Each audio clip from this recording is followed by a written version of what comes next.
As I mentioned in the previous video I did on this Dillian Whyte situation, it seems as though most people are jumping the gun on both sides of the fence.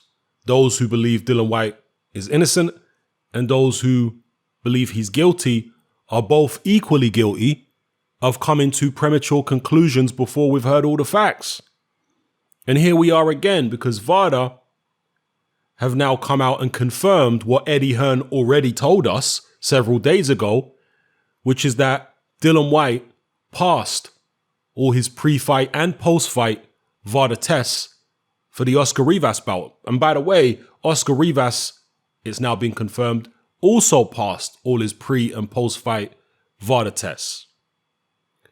And you got a bunch of people now running around saying this proves that Dillian Whyte is innocent. This vindicates him. End of story.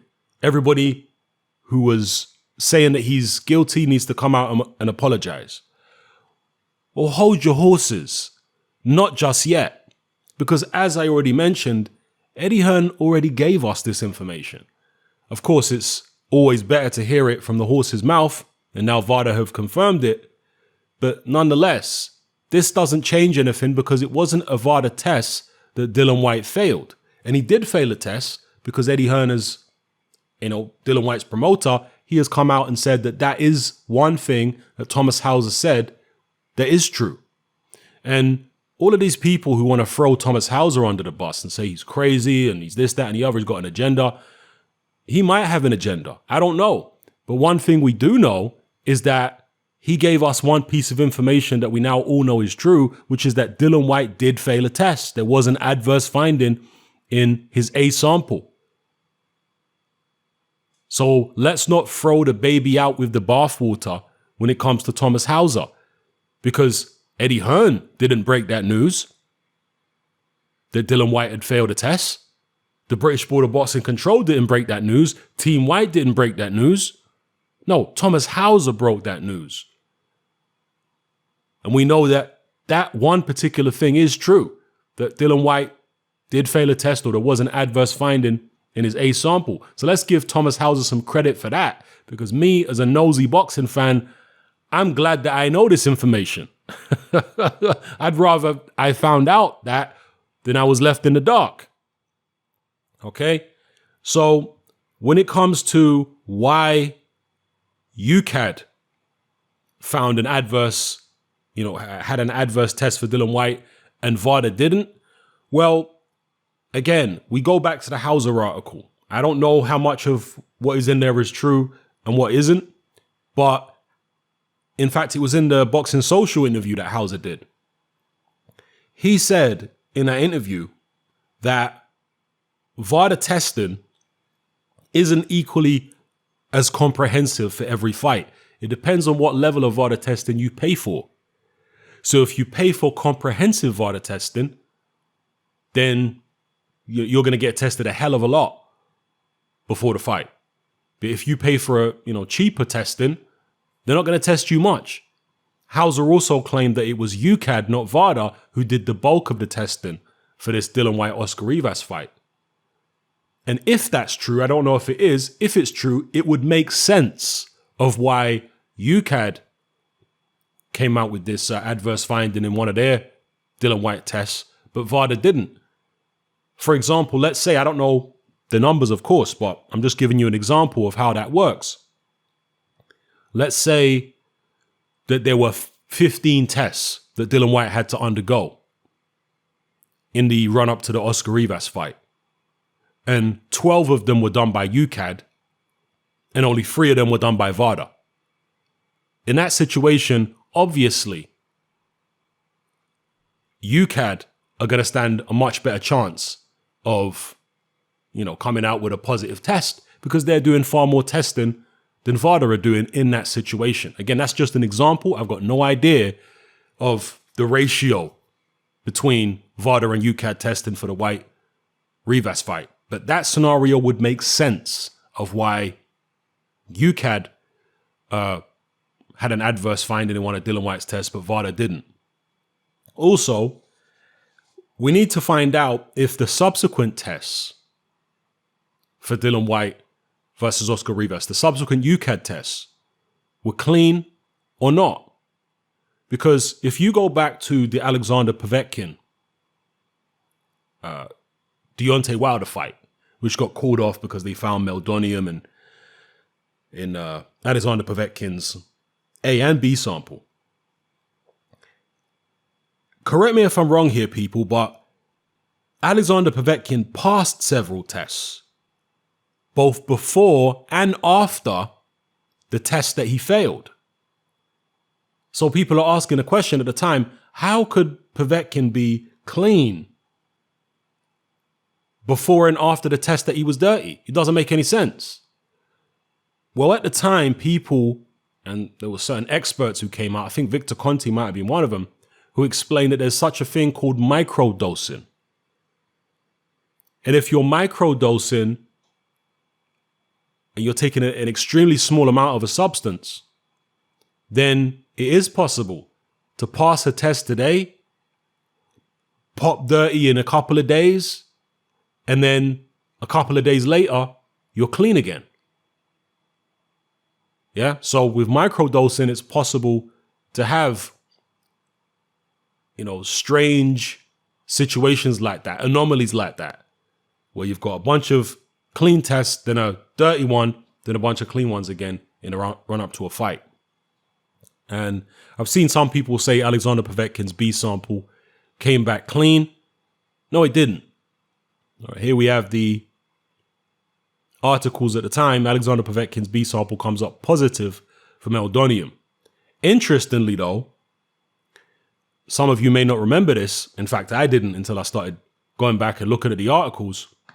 The WBC did not suspend Alexander Povetkin, even after his B sample came back positive. See if we can find it here.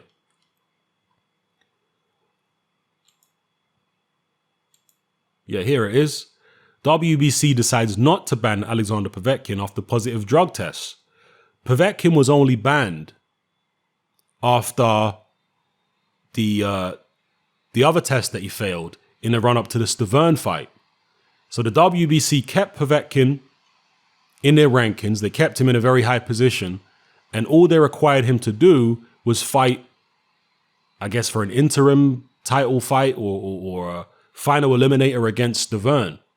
But of course, he popped dirty for that fight as well. And that's when the WBC decided to remove him from their rankings. But interestingly, the Russian commission allowed that fight to go ahead. Stavern, of course, this is where it's different when it is Vada and when it's UCAD, because with Vada, when Povetkin popped dirty for the Stavern fight, Vada informed all parties. They told Stavern's team, they told the WBC, obviously they told Povetkin, they told the Russian commission. Everybody was told. Nobody was kept in the dark. And therefore, Stavern's team took the decision to pull out of the fight. The fact that the WBC refused to, and of course the WBC also refused to sanction it, but the fact that WBC refused to sanction it, that might have been the reason that Stavern ultimately pulled out. Yeah, there's a possibility that if the WBC had still agreed to sanction it, Stavern might have gone ahead with the bout. Same with Oscar Rivas against Dillian Whyte, because Oscar Rivas was definitely paid a career high purse. And these are warriors at the end of the day. Sometimes these guys don't care about what's in the other guy's system. And if they'd got information about Dillian Whyte's A sample and found out it was only a tiny, minuscule amount, Rivas might have said, you know what, the money's too good to pass up on. I might take the bout anyway. Obviously, I don't know whether he would or he wouldn't, but I'm just putting it out there. The point being, give the other party the information and let them make the decision about whether they want to take the risk. That is something I certainly agree with. I think most of us universally would agree with that. That the UCAD policy, this alleged policy where they keep everything confidential and they can allow a guy to go into the ring before the adjudication process is complete, having an adverse finding in one of his tests and not inform the other side, that can't be right, people. That can't be right. So I think most of us, if not all of us, are in agreement with that. But yeah, so the Alexander Povetkin situation, there are echoes of that in this Dillian Whyte situation right here. Because as I say, the Russian Commission was still happy for Povetkin to go ahead and fight. The Russian Commission didn't ban him. The Russian Commission had no issue letting Povetkin go in there against Stavern or whoever it was. Well, obviously Stavern pulled out. He ended up being Duopa who was in there. The Russian Commission had no issue. Just as the British Border Boxing Control, I don't know whether they had no issue with Dillian Whyte fighting Oscar Rivas, but they certainly didn't stop it. They agreed to sanction it. So again, let's just wait and find out all the facts before we start coming to conclusions, because none of us have got all the facts. You got a bunch of people who want Dillian Whyte to be guilty, and you got a bunch of people who want Dillian Whyte to be innocent, and that is overruling anything else on their mind. They're not interested in waiting to hear the facts and look at the situation objectively. They just want to come to a conclusion as quickly as possible. But, I can't do that. I have to remain objective about the situation, because at the end of the day, for no other reason, for any of you out there who are not being objective about this, for no other reason than not having egg on your face once all the facts come out, you should be remaining objective. You should be impartial here. Because you don't know whether you're right. You want a certain outcome. You could be wrong. So don't end up with egg on your face by nailing your colors to one particular mast when you haven't heard all the facts yet. Yeah, Dillian Whyte has not been cleared yet. He has not been exonerated. We still need to find out the result of the B sample. And what's going on with that B sample, by the way? Why is it taking so long for the results to come out? Maybe the B sample has been tested, but the public are just not being informed about it yet. I'm going to do a separate video about this Russ Amber interview that he did with IFL. I'm going to do a separate video on this, and I'll also talk about Eric Molina and his experience with UKAD in the same video, because Russ Amber in particular says some very interesting things, both about, more to do with the glove situation, but also the whole adverse finding in one of Dillian Whyte's test situation. Very interesting stuff that Russ Amber says. Eric Molina also says some things which, not quite so interesting, but there is some common ground that both Russ Amber and Eric Molina have, and that is that neither one of them is really putting a lot of blame on Eddie Hearn, interestingly. Eric Molina is primarily blaming UKAD, and Russ Amber is primarily blaming the British Boxing Board of Control. And again, I'll get into that in a separate video. It's interesting that they're not really trying to go for Eddie Hearn as much as they're going for UKAD and the British Board of Boxing Control. But yeah, as far as this Dillian Whyte situation, let's hold your horses. Let's hold our horses, people. Of course, Povetkin in because I was digging through some of the old boxing scene articles, Povetkin said that the failed tests were suspicious. He goes into a little bit of detail here about how the failed test was suspicious. If any of you guys want to go back and read these old articles. This one here was talking about how the opening of Povetkin's B sample was delayed. Which fight was this for? This was for the Stavern fight. Yeah, and the opening of the B sample for that was delayed. But the B sample for the Deontay Wilder fight was opened, and that was positive. I know that Povetkin's team have won some legal case or whatever it is against Wilder's team, but that is a separate issue to the Vada findings. That's a separate issue. The legal thing was about money and defamation and all kinds of other stuff like that.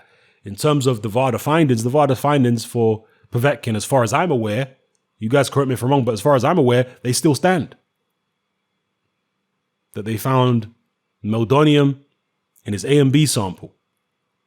And then later on in, I believe the same year, they found ostrine in at least his A sample when he was supposed to fight Stavern.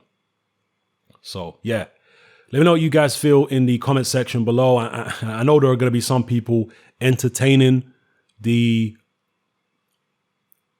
suggestions by Povetkin that there was foul play when it came to his tests, suggesting that there was some kind of, skullduggery going on behind the scenes to make his clean samples come up dirty. If you are entertaining that possibility, let me know what you guys feel in the comment section below, not just for the Povetkin Wilder fight, but also for the Whyte Wilder fight. I haven't seen any evidence yet beyond the obvious, circumstantial evidence to suggest that there is any foul play in this Dillian Whyte situation. Are we to believe that Al Haymon's reach is so long that he managed to get trace amounts of a certain banned substance in Dillian Whyte's A sample? Is that how long Al Haymon's reach is? That he's even in bed with certain members of UCAD?